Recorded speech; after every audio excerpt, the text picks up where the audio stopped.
ბავშვის ყურის წმენდის მომენტზე მინდა შეგეკითხო, აი, რამდენად ხშირად უნდა უწმინდოს მშობელმა ბავშვს ყური და აი შენ უცხო სხეულები ახსენე ხომ, ცხვირი და მოგიღია ყური დაშიც ალბათ ხშირია ხოლმე, როდესაც უცხო სხეული ჩადის და აი როგორ უნდა დავიცვათ ყურის წმენდისგან ბავშვი რა რჩევებს მისცემდი მშობლებს. კი, ხშირად არის მშობლები აქტიურები, ყურის ჭხირებს იყენებენ ყოველდღიურად და არ არის მიზანშეწონილი. კვირაში ერთხელ საკმარისია ყურის გამოწმენდა და რატომ ყოველდღიურად თუცა აი იცით რა რომ არ გამოუწმინდო გოგირდით ევსება ყური.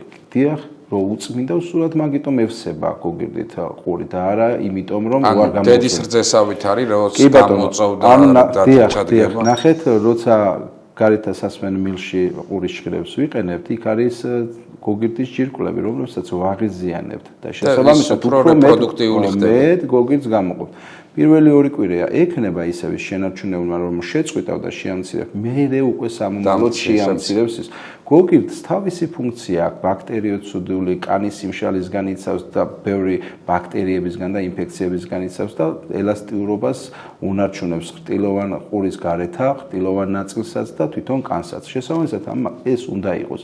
უბრალოდ თუცა ჭარბად გროვდება და საცობი ყალიბდება უშლის სმენაზე. ამიტომ კვირაში ერთხელ ნებას ვაძლევ თითოეულ მშობელს რომ გამოუწმინდოს და არა ყოველდღურად. გარდა ამისა რომ გამოწმინდა იწვევს ჭარბ გამოხდენას, ნაწილს უკან ტენის და საცობის მიზეზი ბავშვებში სწორედ მაგია ნაწილი გამოაქვს და ნაწილი უკან რომელსაც ვერ ხედავს და ხშირია რომ ბარაბანი ანუ დაფისავკი ზიანდება ან გარეთა სასმენი მილი და მე უკვე იაშულში მორბიან გაშმაგებულები ხომ არ დავაზიანეს სმენა ექნება და კანი არის გაღიზიანებული.